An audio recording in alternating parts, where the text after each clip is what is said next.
තෙරුවන් සරණ ප්‍රාර්ථනා කරනවා කල්යාණ මිත්‍ර ඔබ සියලු දෙනාටම. පහුගිය දවසක පාත් නිර්වාණ ඩිස්කෂන් සමූහයේ පළ කරපු පෝස්ට් දෙකකට අදාළව ධර්මකාරණා කීපයක් කතා කරන්න තමයි බලාපොරොත්තු වෙන්නේ මේ වීඩියෝ තුලින්.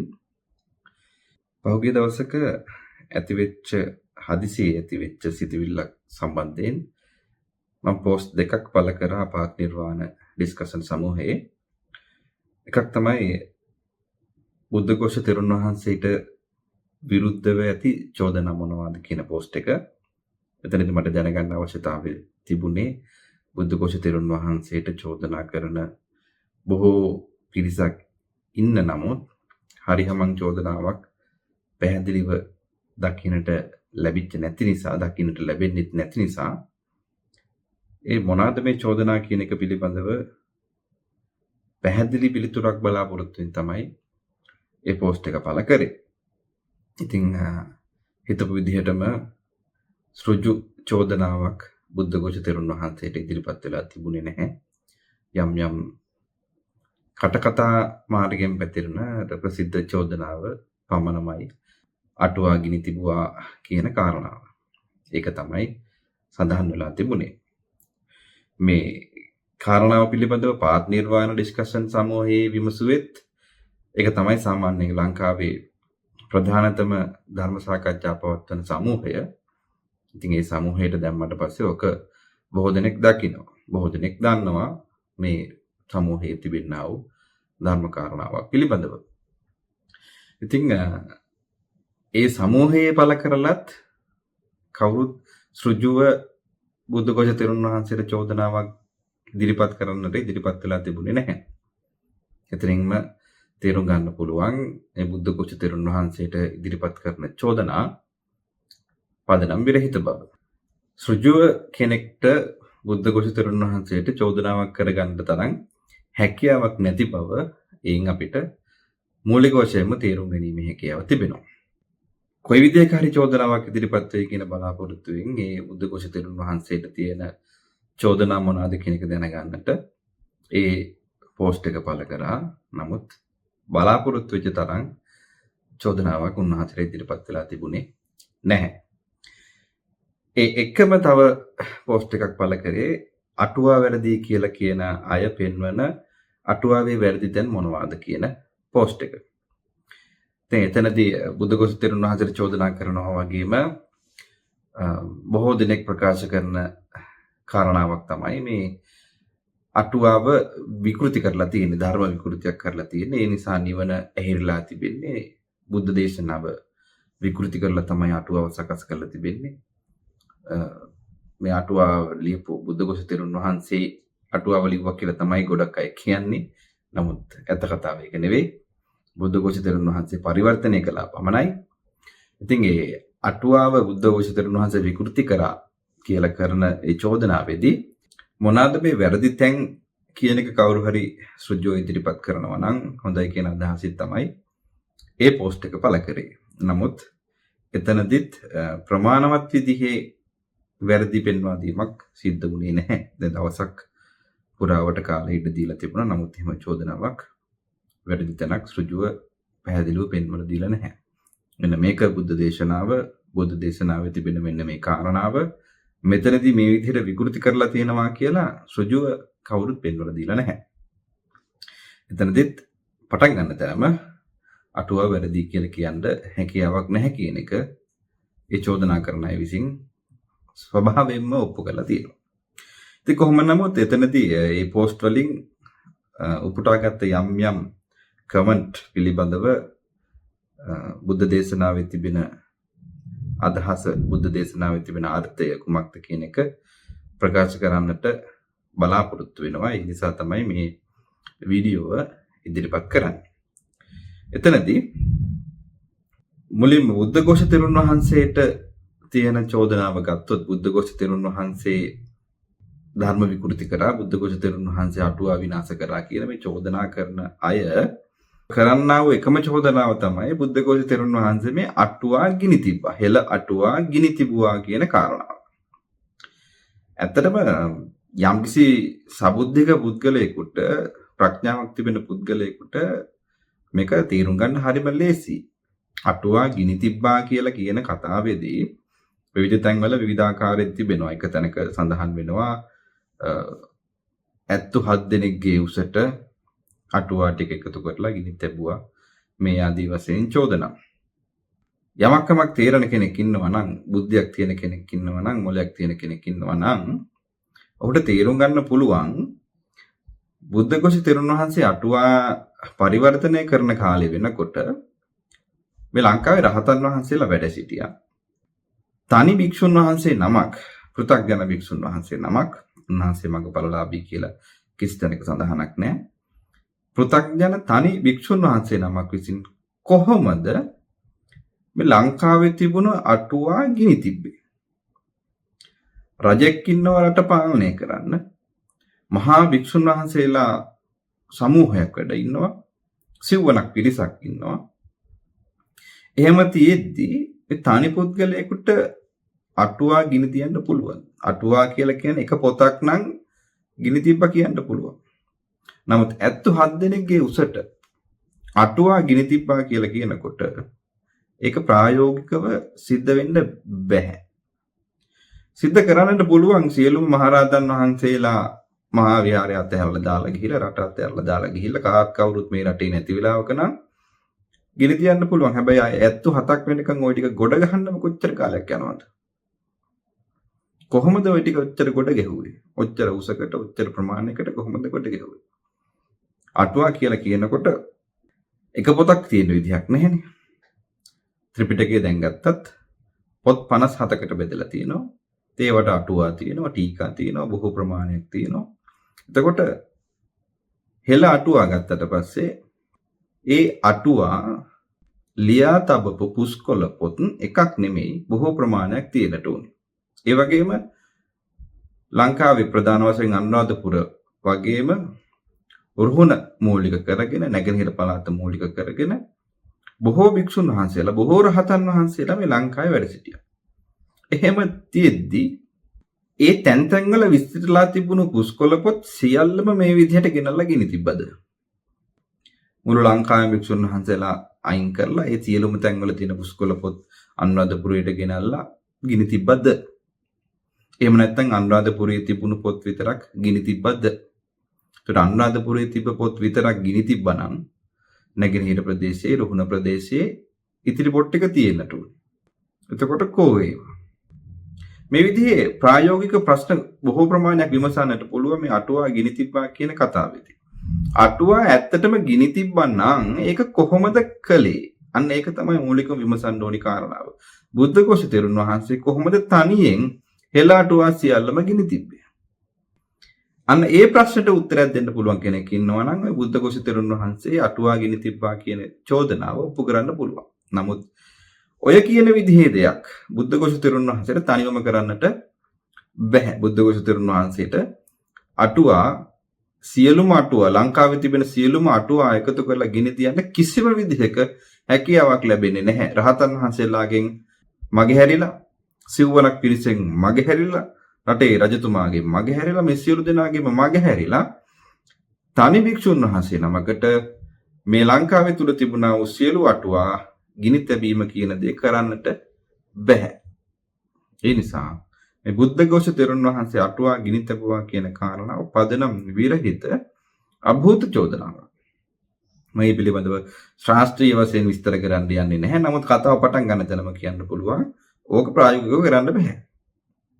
ලංකාවේම තියෙන පොත් ටික ඔක්කොම ගෙනල්ලා එක තැනකට දාලා ගිනි තියන්න බෑ. ඒක ප්‍රායෝගිකව කරන්න බැරි දෙයක් නිසා කතාව අභූතයක්. ප්‍රායෝගිකව කරන්න පුළුවන් කොහොමද කියන එක ගැන කවුරු හරි කෙනෙක් සාක්ෂි සාධක සහිතව පෙන්නනවා නම් මෙන්න මේ විදිහට ලංකාවේ සියලුම භික්ෂුන් වහන්සේලා ඉවත් කළා. සිව්වනක් පිරිස මේ විදිහට ඉවත් කළා. රටේ රජතුමා මේ විදිහට මුලාවටපත් කරා. රජතුමා වයින් කරන්න හම්බෙන්නේ නැහැ. මේ විදිහට මුලාවටපත් කරා. එහෙම කරලා ඔයට ගෙනලා ගිනි තිබ්බවා කියලා ඔප්පු කරලා පෙන්නන්න පුළුවන් ක්‍රමයක් තියෙනවා නම් අන්න එතකොට පිළිගන්න පුළුවන් බුද්ධඝෝෂ තෙරුන් වහන්සේ මේක කළා කියලා. නමුත් උන්වහන්සේට තනියෙන් ඔක කරගන්න බෑ. බුද්ධඝෝෂ තෙරුන් වහන්සේට තනියෙන් අටුවා ගිනි තියන්න බෑ. ඒ නිසා ඒ චෝදනාව අභූත චෝදනාවක්.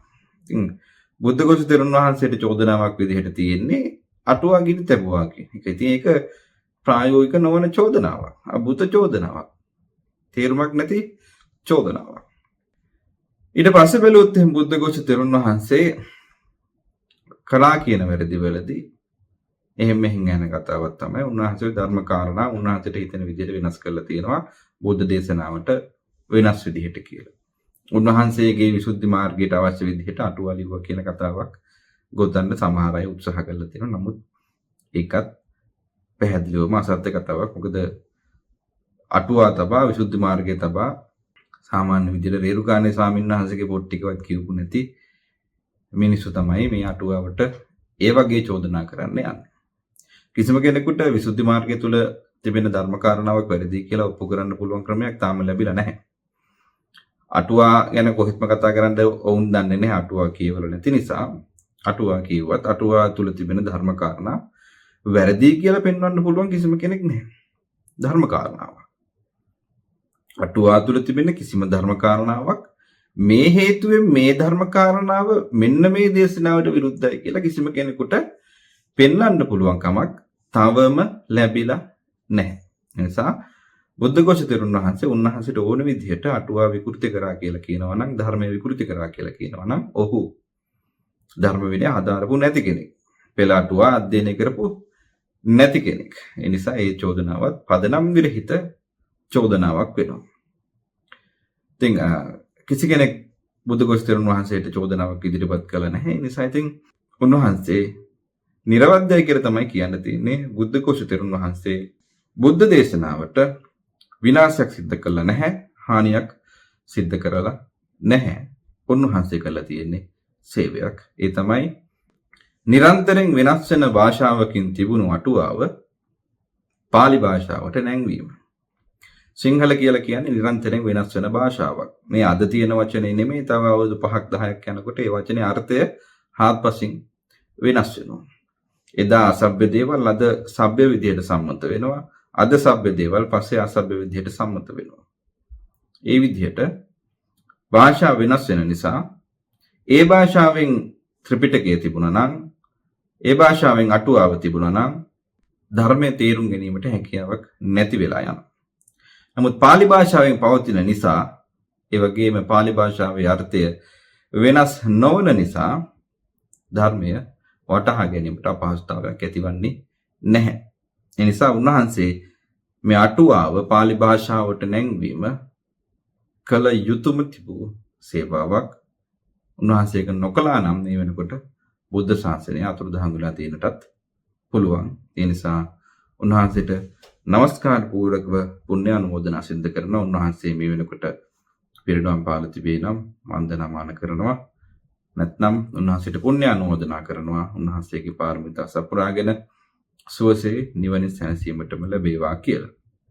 ඉතින් බුද්ධඝෝෂ තෙරුන් වහන්සේ චෝදනා වලින් නිදහස් කරලා අටුවාව දිහාට හැරලා බලනකොට අටුවාවේ වැරදි තැන් පෙන්වන්න කියපු අවස්ථාවේදී කීප දෙනෙක් ඉදිරිපත් කරපු වැරදි ටිකක් තියෙනවා. ඒ වැරදි අතරින් කීපයක් විමසලා බලන්න බලාපොරොත්තු වෙනවා. ඒකින් එක තැනක තිබුණා එක්තරා මහත්මයෙක් නිමල් ගුණරත්න කියන මහත්මයා ඉදිරිපත් කරලා තිබෙනවා මෙන්න මේ චෝදනාව. ඒක තමයි මේ එතුමාට මේ අටුවාවේ වැරදි ගැන දීර්ඝ විස්තරයක් ලියන්න පුළුවන් කියලා එක තැනක් පෙන්නලා තියෙනවා.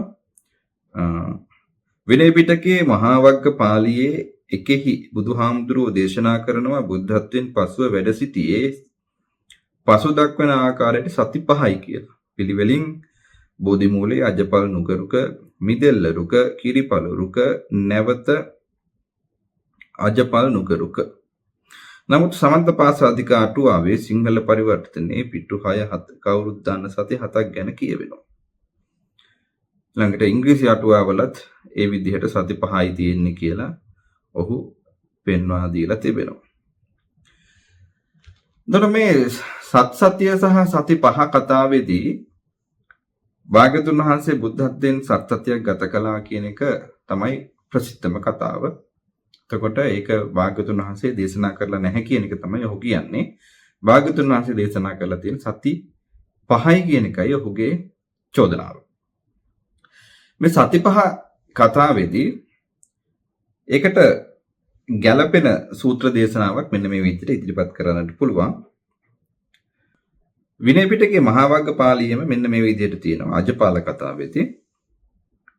අතකෝ භගවා සත්තාහස්ස අච්චයේන තම්හා සමාධිම්හා වුට්ට හිත්වා බෝධිරුක්ඛ මූලා යේන අජපාල නිග්‍රෝධෝ තේනුපසංකමි කියන එකයි මේ අජපාල කතාවේදී දැක්වෙන්නේ.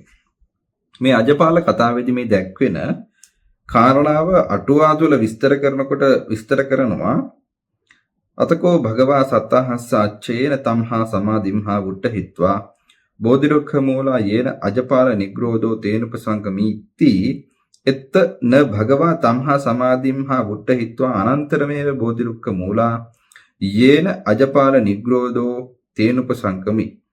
ඒ කියන්නේ භාග්‍යවතුන් වහන්සේ සද්දිනක් ඇවෑමෙන් සමාධියෙන් නැගී සිටලා ඉන් අනතුරුවම බෝධිරුක්ෂ මූලයේ ඉඳලා අජපාල නුගරුක දක්වා වැඩියේ නැහැ කියන එක අටුවාවේ තුල දක්වනවා. ඒ ගැන විස්තර කරමින් තවත් අර්ථකථන දක්වලා තිබෙනවා. ඉතින් අටුවාවට චෝදනා කරන නිසා ඒ පිටිපදව අර්ථ දැක්වීමක් සිදු කරන්නට බලාපොරොත්තු වෙනවා.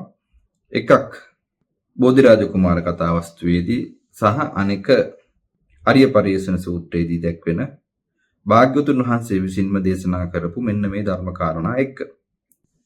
බෝධිරාජ කුමාර කතාවස්තුවේදී භාග්‍යවතුන් වහන්සේ දක්වනවා භාග්‍යවතුන් වහන්සේ බුද්ධත්වයට පත් වුණාට පස්සේ උන්වහන්සේ බුද්ධත්වයට පත් වෙන විදිහත් ඒක දක්වලා තියෙනවා. කෙලින්ම දක්වලා තිබෙන්නේ ත්‍රිවිද්‍යාව උපදවන ආකාරයෙන් පටන් අරගෙන ත්‍රිවිද්‍යාවල අවසාන වශයෙන් දුක්ඛ සමුදය නිරෝධය මාර්ගය අවබෝධ කරගන්න හිත යොමු කරලා උන්වහන්සේ බුද්ධත්වයට පත් වුණා කියලා දක්වනවා.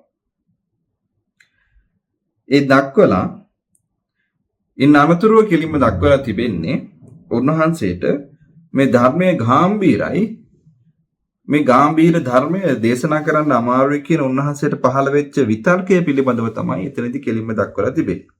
බුද්ධත්වයෙන් අනතුරුවම දක්වලා තිබෙන්නේ උන්වහන්සේට විතර්කයක් පහළ වුණා කියලා. එතනදී කිසිම තැනක මේ සත්සති කතාවක් හරි සති පහක කතාවක් හරි කිසිම දෙයක් දක්වලා නැහැ.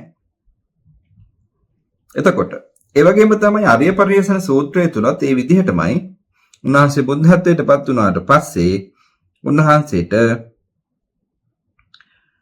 ධර්මයේ දේශනා කරන්නට බැහැයි කියන සිත පහළ වුණා කියන අදහස තමයි ඒ සූත්‍රය තුලත් දක්වලා තිබෙන්නේ. අරිය පරිේෂණ සූත්‍රය තුල. එතකොට භාග්‍යවතුන් වහන්සේ විනය පිටකයේදී සති 5ක් දේශනා කරලා තිබෙනවා. නමුත් සූත්‍ර පිටකයට එනකොට ඒ සති 5 ඇත්තෙම නැහැ. බුද්ධත්වයට පත් වුණ ගමන්ම සහම්පති බ්‍රහ්ම රාජෝත්තමයන් වහන්සේගේ ආයාචනයේ පිළිබඳව කතාව තමයි තිබෙන්නේ. විනය පිටකයේ දක්වන ආකාරයට අවස්ථා 5ක් සති 5ක් කියලා කතාවක් එතන නැහැ. අවස්ථා 5ක් තමයි දක්වලා තිබෙන්නේ. අන්න ඒ අවස්ථා 5න් පසුව සහම්පති මහා බ්‍රහ්ම රාජෝත්තමයන් වහන්සේ ධර්ම දේශනාවට ආරාධනා කරා කියලා තමයි එතනදී දක්වන්නේ. විනය පිටකයේ අවස්ථා 5ක් දක්වන්නත් සූත්‍ර පිටකයේ එකදු අවස්ථාවක් නොදක්වන්නත් හේතුව මොකද්ද? එහෙම ගත්තොත් විනය පිටකයේද හරි සූත්‍ර පිටකයේද හරි කියන සැකය ඇති කර ගන්නට පුළුවන්. එතකොට මේ භාග්‍යවතුන් වහන්සේ යම්කිසි කාරණාවක් දේශනා කරනකොට අපි තේරුම් ගන්නට ඕනේ භාග්‍යවතුන් වහන්සේ දේශනා කරන්නේ බොහොම කෙටියෙන්. භාග්‍යවතුන් වහන්සේ දීර්ඝ වශයෙන් විස්තර කරපු දේවල් සාමුක්කාංශික දේශනා වශයෙන් දක්වන දේශනාවල් ධර්ම ග්‍රන්ථ තුල සඳහන් වෙන්නේ නැහැ. මේ ත්‍රිපිටකය තුල දැක්වෙන්නේ උන්වහන්සේ උදෙක් මාතෘකා කරපු සූත්‍රයන් තමයි දැක්වෙන්නේ. භාග්‍යවතුන් වහන්සේගේ මාතෘකාව තමයි මේ සූත්‍රයක් කියලා කියන්නේ. පොඩි විස්තර කිරීමක් විතරයි මේ සූත්‍ර තුල දැක්වෙන්නේ. ඒ සූත්‍රයේ තුල තිබෙන කාරණාව අටුවාව තුලදී වඩාත් විස්තර කරලා තිබෙනවා. නමුත් භාග්‍යවතුන් වහන්සේගේ සාමුක්කාංශික දේශනා වගේ දේවල් කිසිම තැනක පෙළ හෝ අටුවාව තුල දැක්වෙන්නේ නැහැ. එතකොට භාග්‍යවතුන් වහන්සේ විනය පිටකයේදී අවස්ථා 5ක් දක්වන්නේ මූලික වශයෙන් අවස්ථා 5ක් පමණයි. බෝධිරුක්ෂ මූලයෙන් අජපල් නුගරුක මුලට වැඩි බව දක්වනවා. නමුත් බෝධිරුක්ෂ මූලයේ අජපල් නුගරුක මුලයි අතර සිද්ධ වෙච්ච කතාව දක්වලා නැහැ. ඒ අතරතුරේ සිදු වුණ කතාව තමයි අටුවාව තුලදී විස්තර කරලා තිබෙන්නේ. එතකොට විනය පිටකයේ එක විදිහකට තියෙනටත් සූත්‍ර පිටකයේ තව විදිහකට තියෙනටත් අටුවාව තුල විස්තර වශයෙන් තියෙනටත් හේතු කාරණා විමසලා බලනකොට තේරුම් ගන්න පුළුවන් වෙන්නේ ඒ භාග්‍යවතුන් වහන්සේ සිද්ධ කරපු කටයුතු අටුවාව තුලදී විස්තර කරලා තිබෙනවා. නමුත් අටුවාව තුලදී කිසිම විදිහකට භාග්‍යවතුන් වහන්සේ මේ බඳු ස්ථානවල හිටියේ නැහැ කියලා නැහැ.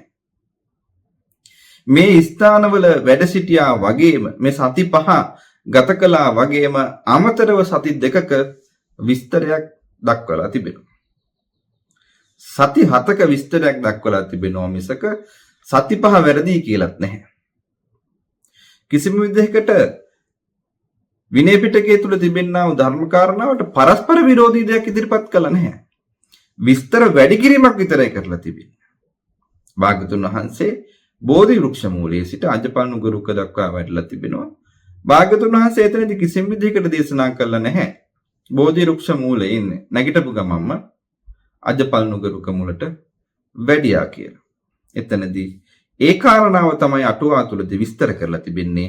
භාග්‍යවතුන් වහන්සේ ඉන් අනතුරුවම අජපල් නුගරුක මුලට වැඩියේ නැත කියන කාරණාව. ඒ නිසා අටුවාව තුල මේ වැඩිපුර සති 2ක් විස්තර කරලා තිබෙනවා කියන කාරණාව ප්‍රතික්ෂේප කරන තරම් හේතුවක් මේ තුලින් දැක්වෙන්නේ නැහැ. ඒකෙන් අටුවා වැරදි කියලා කියන තරම් හේතුවක් දැක්වෙන්නේ නැහැ. අටුවා තුල භාග්‍යවතුන් වහන්සේ බෝධිරුක්ෂ මූලයෙන් නැගී සිටලා අජපල් නුගරුක දක්වා වඩින අතරතුරේදී සිද්ධ කරපු කාරණා දෙකක් වැඩිපුර දක්වලා තිබෙනවා. සති 2ක කාලයක් වැඩිපුර විස්තර කරලා තිබෙනවා. ඒක සාවද්දේ කියලා කියන කිසිම හේතුවක් නැහැ. ඒක බොහෝ රහතන් වහන්සේලාගෙන් පවා පිළි අරගෙන තිබෙනවා. අටුවා තුළ විස්තර කරපු මේ කාරණාව වැරදි නම් බුද්ධඝෝෂ තෙරුන් වහන්සේ වරදක් කළා නම් රහතන් වහන්සේලා විසින් මේක ඉවත් කරනවා. මේක වැරදි කියලා. නමුත් එහෙම දෙයක් වෙලා නැහැ. මේක පිළි අරගෙන තිබෙනවා. එතකොට බුද්ධඝෝෂ තෙරුන් වහන්සේ මෙතන වැඩිපුර කාරණා දෙකක් ඉදිරිපත් කිරීම සාවද්‍යයි නම් ඒක ධර්මයෙන් ඉවත් වෙන්නට ඕනේ. නමුත් ඉවත් කරලා නැහැ කියලා කියන්නේ මේක වැරදි කියලා කියන අපිට ක්‍රමයක් නැහැ. වැරදි කියලා කිසිම කෙනෙක් ප්‍රකාශ කරලා නැති නිසා, රහතන් වහන්සේලා ප්‍රකාශ කරලත් නැති නිසා, ඒ ගැන චෝදනාවකුත් නැති නිසා මේ ධර්ම කාරණාව නිවැරදි කියලා ගන්නට පුළුවන්. භාග්‍යවතුන් වහන්සේගේ ජීවන චරිතයේ මේ සිද්ධ වෙච්ච දේ නිවැරදි කියලා අපිට ගන්නට පුළුවන්කම තිබෙනවා.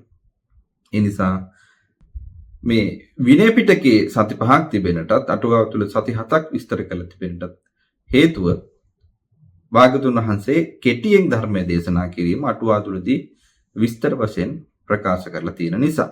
ඒක වැරදි නම් රහතන් වහන්සේලා ඒ වැරදි ධර්ම කාරණා ඉවත් කරනවා. නමුත් ඉවත් නොකළා කියලා කියන්නේ මේක අපි නිවැරදි විදිහට පිළිගත යුතු වෙනවා. මොකද බුද්ධඝෝෂ තෙරුන් වහන්සේ තනියෙන් මේ සියල්ල කළා නොවේ. උන්වහන්සේව අධීක්ෂණයට ලක් වුණා. අධීක්ෂණයට ලක් වෙමින් තමයි මේ සියල්ලම සිද්ධ කළේ. ඒ නිසා මේ කියන කාරණාව නිවැරදි කියන එක අපි පිළිගත යුතු වෙනවා. ඊළඟට මේ අටුවා වැරදි කියලා කියන තැන්වල ඉදිරිපත් කරලා තියෙන කාරණාවක් තමයි සෝවාන් වෙච්ච උතුමන් වහන්සේට සුරාපානය සිද්ධ වෙන්නේ නැහැ කියන එක. සෝවාන් වෙච්ච උතුමන් වහන්සේ නමක් සුරාව මිශ්‍ර කරලා ගත්තත් සුරාව පෙවෙන්නේ නැහැ, වතුර පමණක් පෙවෙනවා කියන කතාවක් අටුවා තුළ තිබෙනවා. ඒ නිසා අටුවාව වැරදි කියලා එක්තරා මතයක් ඉදිරිපත් වෙලා තිබෙනවා. එතනදී ඒ දක්වලා තිබෙන්නේ සෝවාන් උතුමන් වහන්සේගේ සීලේ බලය එකක් සහ උන්වහන්සේගේ ගුණය. සෝවාන් වෙච්ච උතුමන් වහන්සේ නමක් කොහෙත්ම හිතාමතා සීලේ බිඳගන්නේ නැහැ. ප්‍රාණඝාතය කරන්නේ හරි, සොරකම් කරන්නේ හරි, කාමයේ වර්ධව හැසිරෙන්නේ හරි, සුරාපානය කරන්නේ හරි, ප්‍රාණඝාතය කරන්නේ හෝ සොරකම් කරන්නේ හෝ කාමයේ වර්ධව හැසිරෙන්නේ හෝ මුසාවාදයේ යෙදෙන්නේ හෝ සුරාපානය කරන්නේ හෝ නැහැ. උන්වහන්සේට එහෙම කරන්න අවශ්‍යතාවයක් නැහැ. මොකද සෝවාන් වෙච්ච උතුමන් වහන්සේ නමක් කියන්නේ ලෝකේ කාමයන්ගේ ආදීනව දැකලා සසර දුකින් එතර වෙන්න අවශ්‍ය වටපිටාව හදාගත් උතුමන් වහන්සේ නමක්. නිවනට පළවෙනි පියවර තබපු උතුමන් වහන්සේ නමක්. නිවන නැමැති සඩපහරට පැමිණියා වූ උතුමන් වහන්සේ නමක්. උන්වහන්සේට නැවත කිසිම විදිහකට සීලය බිඳ ගැනීමේ අවශ්‍යතාවයක් පහළ වෙන්නේ නැහැ. දැන් විදුඩබ කුමාරයා ශාක්‍ය පරම්පරාවම ඝාතනය කරද්දී අවශ්‍ය නම් තිබුණා ඒ ශාක්‍ය පරම්පරාවට ආයුධ අරගෙන සටන් කරන්නට. නමුත් ශාක්‍ය පරම්පරාවේ සියලු දෙනාම පාහේ මඟපරලාභී නිසා සටන් කරන්නේ නැතුව සටන අත්හැරලා අකුසල විපාකයක් තිබෙනවා නම් ඒකට ඉදිරිපත් වෙන්නට ඒ ශාක්‍ය පරම්පරාව තීරණය කරනවා.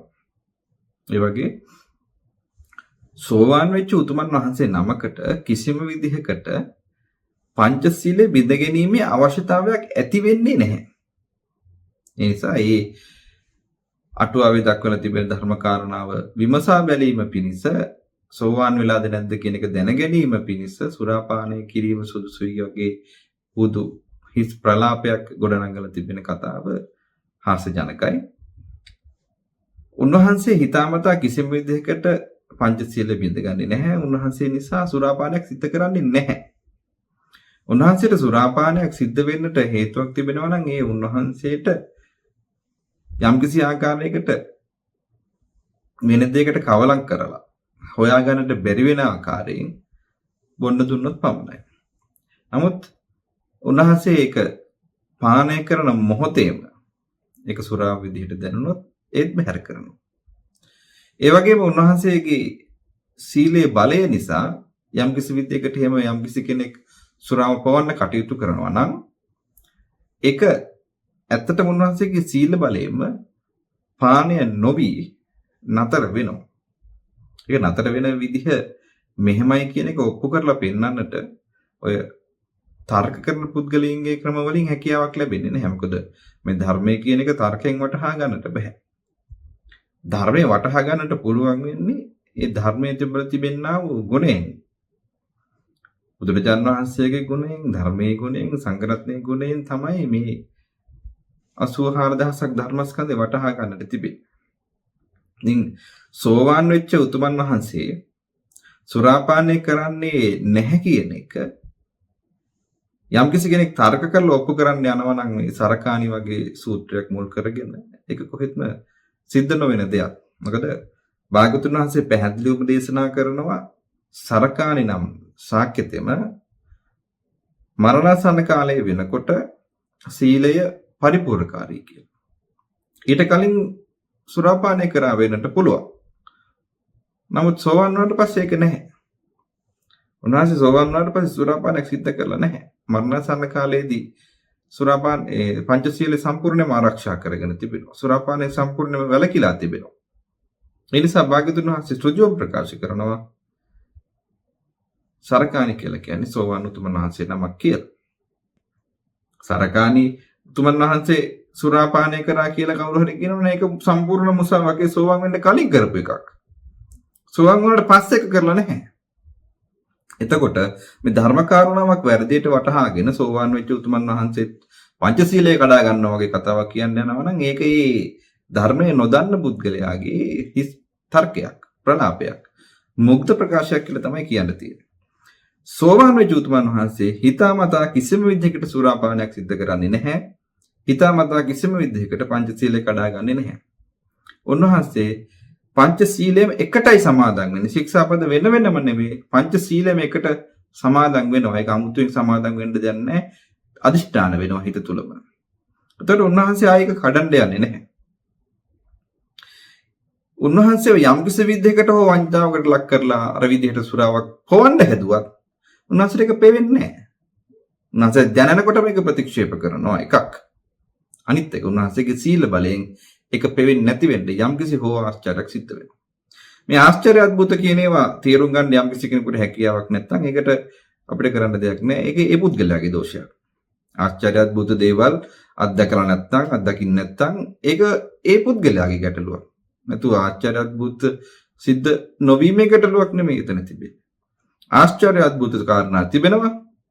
ඒවා අත්දකින්න නැත්නම් ඒක පෞකාරකම කියලා හිතාගත්තත් ගැටලුවක් වෙන්නේ නැහැ.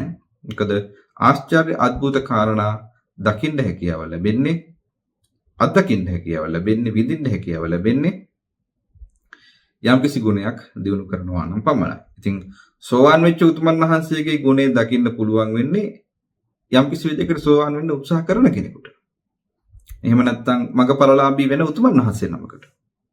ඒක පෘථග්ජනයට දකින්න හැකියාවක් ලැබෙන්නේ නැහැ. ඉතින් හැමදාම බේබද්දෙක් වගේ සුරාපානය කරන පුද්ගලයෙකුට, සුරාවෙන් තොරව ජීවිතයක් නැති පුද්ගලයෙකුට සුරාපානයෙන් වැළකීලා ඉන්නවා කියන එක නැත්නම් බලෙන් බොවන්න ගියත් පෙවෙන්නේ නැහැ කියන එක තේරුම් ගන්න බැරි නම් ඒක ඉතින් ඔහුගේ දෝෂයක් පමණයි. ඒ කාරණාවෙන් අටුවා වැරදි කියලා කිසිම විදිහකට ඔප්පු කරන්න හැකියාවක් ලැබෙන්නේ නැහැ.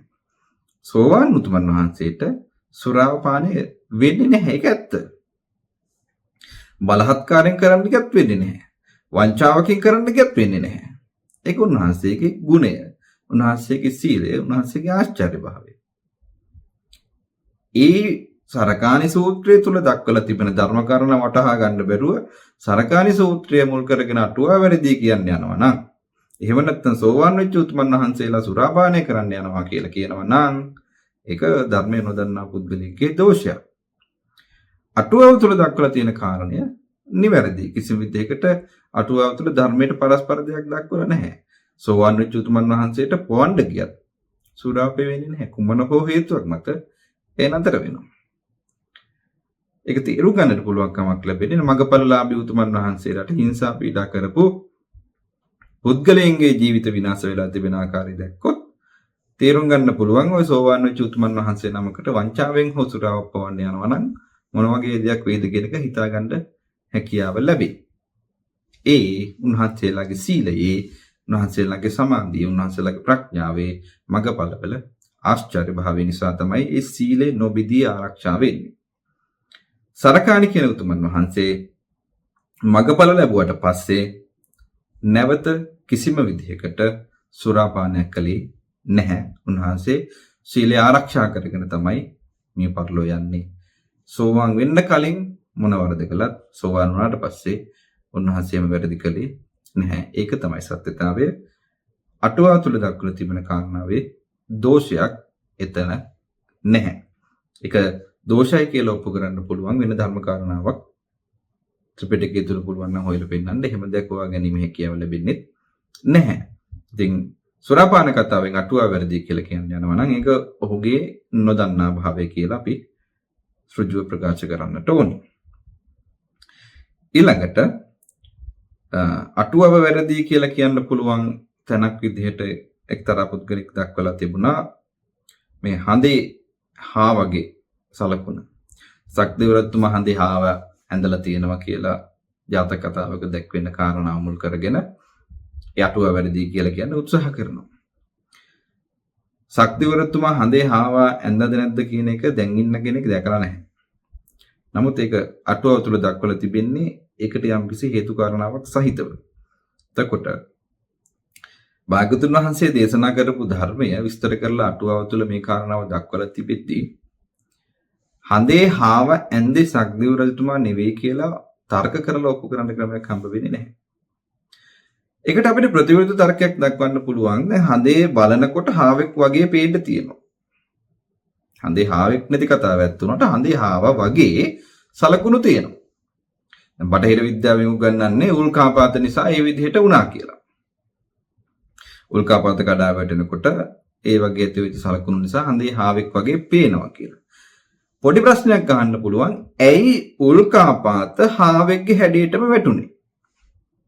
මෙහි ඉඳන් බලනකොට, පෘථිවියේ ඉඳන් බලනකොට, මනුස්ස ලෝකේ ඉඳන් බලනකොට හඳේ තියෙන ලප කැලල් හාවෙක් වගේ පේන්න ඇයි උල්කාපාත ඒ හාවගේ හැඩයටම වැටුනේ? ඔන්න ඔකට විද්‍යාවෙන් පුළුවන් නම් උත්තරයක් හොයලා දෙන්න. එතකොට අපිට බලන්න පුළුවන් සක්දේව රජතුමා මේ හඳේ හාව ඇඳද නැද්ද කියලා. විද්‍යාවට පුළුවන් නම් ඔප්පු කරලා පෙන්නන්න ඇයි මේ උල්කාපාත, ඇයි මේ ග්‍රාහක හාවෙක්ගේ හැඩයටම වැටුනේ? ඕක තමයි ප්‍රශ්නේ. ඕකට උත්තරයක් තියෙනවා නම් කෙනෙක් හොයලා දෙන්න. එතකොට අපි ඊට පස්සේ බලමු. ඔයගේ උත්තරෙත් එක්ක බලමු කොහොමද සක්තිව් රජතුමා මේ ටික මෙහෙම කරාද නැද්ද කියන එක. ඊළඟට අටුවා වැරදි කියලා කියන්න තවත් කාරණා කීපයක් ඉදිරිපත් වෙලා තියෙනවා. ඒ අතර ස්ත්‍රීන්ගේ මූත්‍රා මාර්ගයෙන් ළමයි හම්බ වෙනවා කියලා තිබෙනවා. මට්ට කුණ්ඩලි කතා වස්තුව ප්‍රේත වස්තුවේත් විමාන වස්තුවේත් දෙකම තියෙනවා. දෙකේම සඳහන් වෙනවා කියලා තිබෙනවා. ඒ වගේම සෝවාන්ලාභියා සුරාවෙන් මත් වෙන්නේ නැහැ. ඔහු සුරා බිව්වොත් හංසයා කෙරෙන් දියර වෙන් කරගෙන බිව්වා වගේ වෙන් වෙනවා කියලා සඳහන් කරනවා. වීවේල ගන්න බැරි තරමට රහතුන් වහන්සේන් වැඩියා කියලා සඳහන් වෙනවා. සෝවාන් ඵල ලාභියා එක සිල්පදයක් කැඩුවොත් අන් සියලුම සිල්පද කැඩුවා වෙනවා. ඒ නිසා ඔය එකදු සිල්පදයක්වත් කඩන්නේ නැහැ. මේ ආදී කාරණා අටුවාවල දෝෂ විදිහට ඉදිරිපත් කරලා තිබෙනවා. එතනදී අටුවා වැරදි කියලා කියනව නෙවෙයි. නමුත් මේ වගේ පොඩි පොඩි කාරණා නිසා අටුවාවලට චෝදනා එල්ල වෙනවා කියලා ඔහු සඳහන් කරලා තිබෙනවා. ඉතින් මේ කාරණා ටික විමසලා බලනකොට ස්ත්‍රීන්ගේ මූත්‍රා මාර්ගයෙන් ළමයි හම්බ වෙනවා කියන කාරණාව ඒක එදා කාලේ හැටියට පොදුවේ භාවිතා වෙච්ච වචනයක් වෙන්නට ඕනේ. මොකද භාග්‍යවතුන් වහන්සේ විනය පිටකයේ තුලදී මෛතුන ධර්ම පරාජිකාව පනවන අවස්ථාවේදී පැහැදිලිවම දේශනා කරලා තිබෙනවා ස්ත්‍රීන්ගේ මූත්‍රා මාර්ගයේ තුලට පුරුෂ අවයවය තලයටක් තරම් හෝ ප්‍රවේශ කළොත් ඒ ප්‍රවේශයේ තිතිය උද්ධාරණය කියන අවස්ථා තුනෙන් කුමන හෝ අවස්ථාවක සේවන චිත්තය පහළ වුණොත් එතනදී පරාජිකාවක් සිද්ධ වෙනවා කියලා.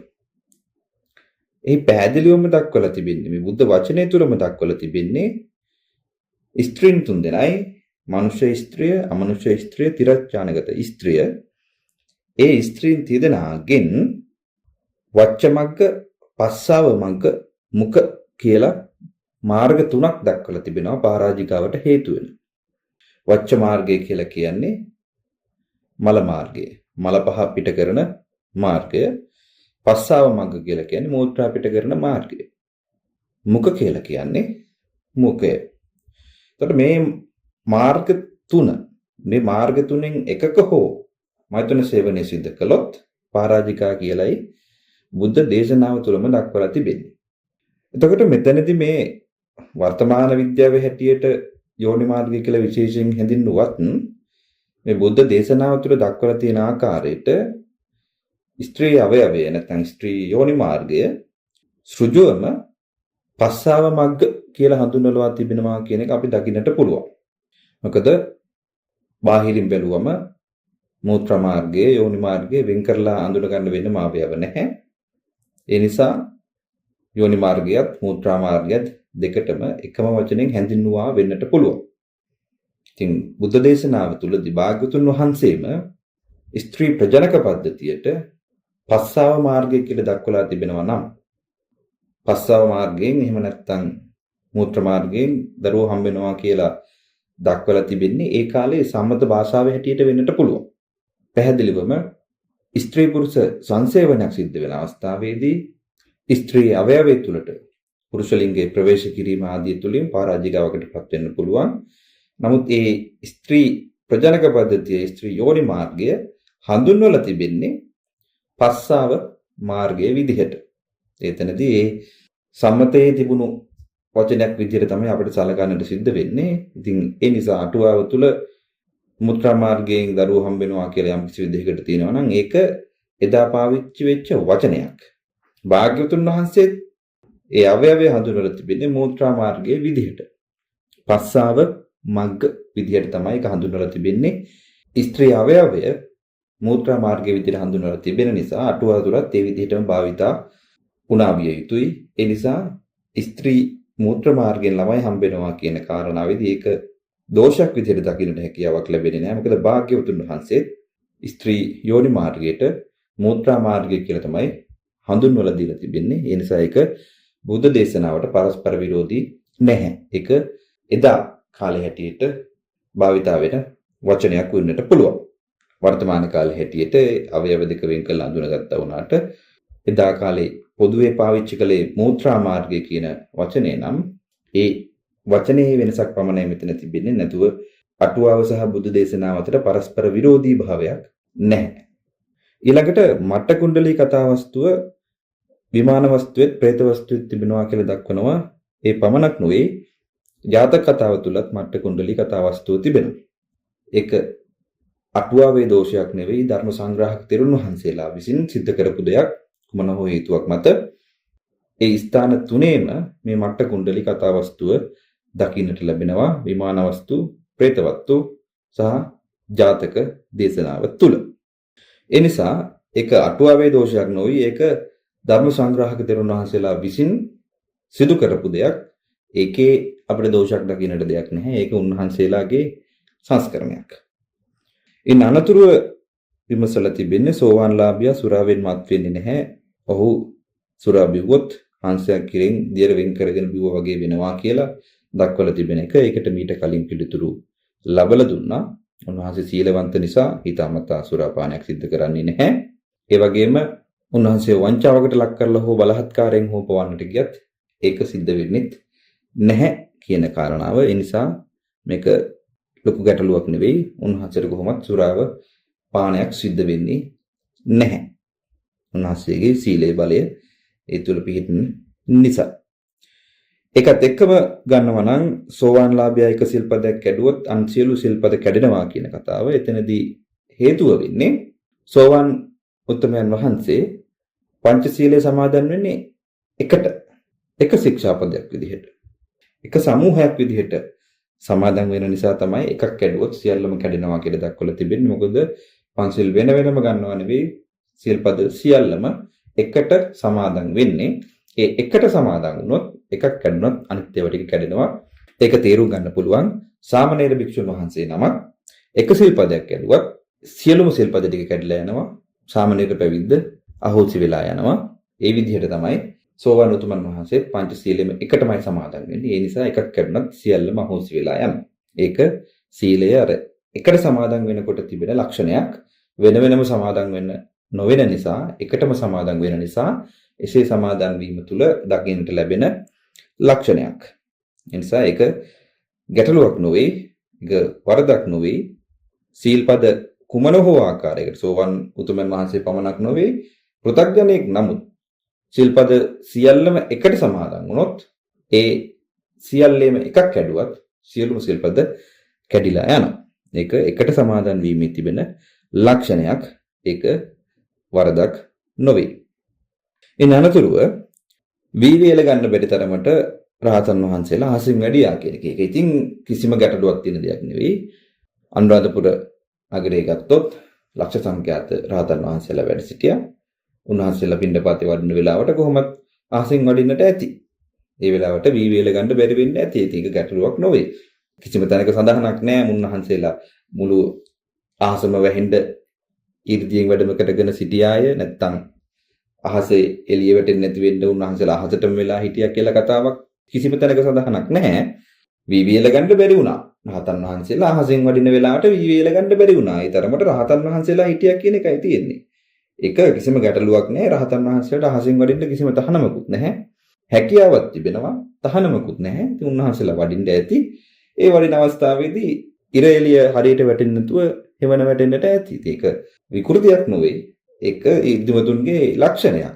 ඒ ඉර්ධිය කියන එක තේරුම් ගන්න බැරි නම් තමයි එතන ගැටලුවක් ඇති වෙන්නේ. ඒක කිසිම වරදකාරී දෙයක් නෙවෙයි, දෝෂයක් නෙවෙයි. රහතන් වහන්සේලාට අහසින් වඩින්නට පුළුවන්. ලක්ෂ සංඛ්‍යාත රහතන් වහන්සේලා වැඩ සිටිය. උන්වහන්සේලා වඩින වෙලාවට කොහොමත් හේවන වැටෙන්නට පුළුවන්. පින්ඩපාතේ වඩින වෙලාවට උදේ පින්ඩපාතේ වඩිනකොට සියලු භික්ෂුන් වහන්සේලා, සියලු රහතන් වහන්සේලා අහසින් වඩිනවා නම් හේවන වැටෙන්නට පුළුවන්. ඒක ගැටලුවක් නොවේ. මේ විදිහට අමතරව තිබුණු මේ කරුණු කාරණා ටික දිහා බලනකොට අටුවාවල වැරදි විදිහට නොවුනත් අටුවාවල අඩුපාඩු තැන්, දෝෂ සහිත තැන් විදිහට දක්වලා තිබෙන කරුණු කාරණා කීපයක් මේ විමසලා බැලුවේ. මේ කරුණු කාරණාවල තිබෙන්නේ බොහෝ දුරට වටහා ගැනීමේ අපහසුතාවයක් මත ඇති වෙච්ච ගැටලුකාරී තැන් තමයි. නමුත් අටුවා තුල එහෙම පරස්පර විරෝධී දෙයක්, පෙළට පරස්පර විරෝධී දෙයක් බුද්ධ දේශනාවට පරස්පර විරෝධී දෙයක් සඳහන් කරා කියලා මෙතන හොවා දැක්වීමේ හැකියාවක් ලැබෙන්නේ නැහැ. මේක බුද්ධ දේශනාවට අනුකූල විදිහේ අටුවා කාරණා ටිකක්ම තමයි තිබෙන්නේ. ඉතින් ඒ කාරණා තවදුරටත් විමර්ශනය කළා නම් මේකේ ගැටලුවක් තිබෙනවද නැද්ද කියන එක හොයාගන්නට පුළුවන්. නමුත් මේ කාරණාවල කිසිම ගැටලුවක් දකින්නට ලැබෙන්නේ නැහැ. ස්ත්‍රීන්ගේ මුත්‍රා මාර්ගයේ ගැටලුවත් බුද්ධ දේශනාවම තියෙන දෙයක්. ඒක භාග්‍යවතුන් වහන්සේගේ වචනයක්. මට්ට කුණ්ඩලික කතාවස්තු 3 තැනක තිබෙනවා. ඒක ධර්ම සංග්‍රහක තෙරුන් වහන්සේලා විසින් සිදු කරපු දෙයක්. සෝවන් උතුමන් වහන්සේට කොහොමත් සුරව බලෙන් පෙව්වත් පෙවෙන්නේ නැහැ. ඒක ඇත්ත. සෝවන් උතුමන් වහන්සේ සිල්පද එකක් කැඩුවත් සියල්ලම ගන්නවා. ඒකත් ඇත්ත. එකට සමාදන් වෙන නිසා සියල්ලම එකක් විදියට සමාදන් වෙන නිසා එකක් කැඩුවත් සියල්ලම කැඩි යනවා. එතකොට වීවේල ගන්න බැරි තරමට රහතන් වහන්සේලා හසින් වැඩියා. ඒකත් සිද්ධ වෙන්න පුළුවන් දෙයක්. කිසිම ගැටලුවක් තියෙන දෙයක් නෙවෙයි. යම්කිසි කෙනෙකුට යම්කිසි පෘථග්ජන පුද්ගලයෙකුට මේවා හිතෙන්නට පුළුවන් අතිශෝක්තියකින් හොවා දක්වපු කාරණා විදිහට. ඉතින් එහෙම කිසිම අතිශෝක්තියක් හෝ මුසාවක් හෝ මේ තුල නැහැ. මේක තියෙන බුදු සම්මතයේ භාවිතා වෙන වචන එහා මෙහා වීමක්. එහෙම නැත්නම් පෘථග්ජනෙකුට තේරුම් ගන්න බැරි වීමක් තමයි මෙතන තිබෙන්නේ. ඉතින් එහා කිසිම ගැටලුවක් මේ තුල දකින්න ලැබෙන්නේ නැහැ. ඒ නිසා තේරුම් ගන්න ඕනි කාරණාව තමයි අටුවාව වැරදි කියලා මේ ඉදිරිපත් කරන්න බලාපොරොත්තු වෙන කාරණා වලින් ඒ අටුවාව වැරදි භාවයක් ඔප්පු වෙලා නැහැ. අටුවාව වැරදි කියලා පෙන්වන්න යනකොට තවදුරටත් විමර්ශනය කරනකොට අටුවාවයි පෙළයි ගැලපෙනවා කියන එක නම් පැහැදිලිව ඔප්පු වෙනවා. ඉතින් අටුවාව වැරදි කියලා කියන්නේ තවදුරටත් එයාලා උත්සාහ කරනවා නම් තවදුරටත් බුද්ධ දේශනාව නිවැරදි බවත් පෙළ අටුවා නිවැරදි බවත් එයාලා විසින්ම ඔප්පු කරලා දෙනවා. ඉතින් ඒක හොඳ දෙයක්.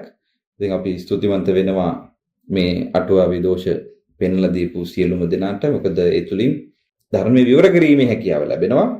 ඔවුන්ට සැක තියෙන්නට පුළුවන්, ඔවුන්ට ගැටලු තිබෙන්නට පුළුවන්, ඔවුන්ට නොවැටහෙනවා වෙන්නට පුළුවන්. ඉතින් නොවැටහෙන අයට වැටහෙවා කියලා ආශිර්වාද කරන ගමන් බුද්ධ දේශනාව විවර කරන්නට අවස්ථාවක් ලැබිච්ච වෙලාවේ මේ බුද්ධ දේශනාව විවෘත කරලා සම්බුද්ධ ශාසනයට යහපතක් සිද්ධ කළා. ඒ තුලින් කුසලයක් ළඟා කර ගැනීමට උපකාර කළ සියලු දෙනාටම පුණ්‍ය අනුමෝදනා කරනවා. සියලු දෙනාටම සුවසේ පාරමිතා සපුරාගෙන සුවසේ නිවන සැනසීමටම හේතු වාසනා වේවා කියලා අපි හදවතින්ම ආශිර්වාද ප්‍රාර්ථනා කරනවා. සියලු දෙනාටම තෙරුවන් සරණයි.